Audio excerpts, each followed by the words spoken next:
Opajon, yaxshi niyat bilan yana ostonangizga kelaman. Agar bermasangiz, mana shu yerga yotib olaman. Eshigimiz har doim ochiq.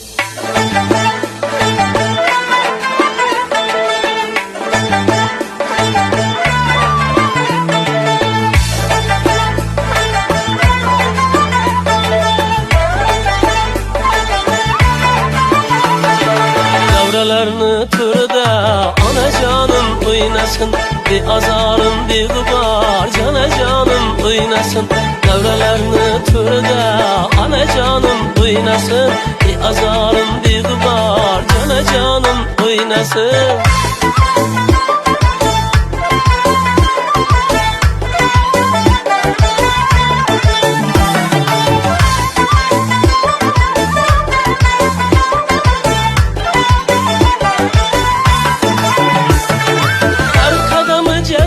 Oyligim, karıştamsız gökte oyligim.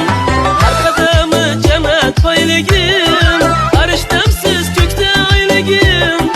Dünyadaki tengsiz bayligim, anacanım anam oynasın. Dünyadaki tengsiz bayligime, anacanım anam oynasın. Davralarını turda anacanım oynasın, bir azarım bir gubar canacanım oynasın.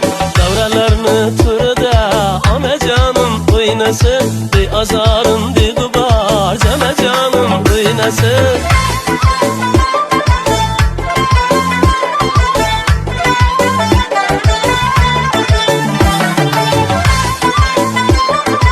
Joylarimizni go'zal va beqiyos raqslarga taklif qilib qolamiz. Marhamat. Sizlar uchun Dilshod Muhammedov kuylaydi.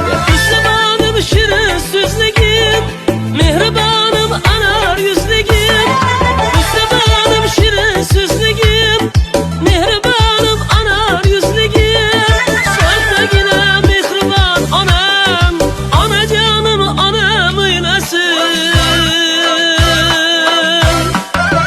Davralarını turda anacanım oynasın, bir azarım bir gubar canacanım oynasın.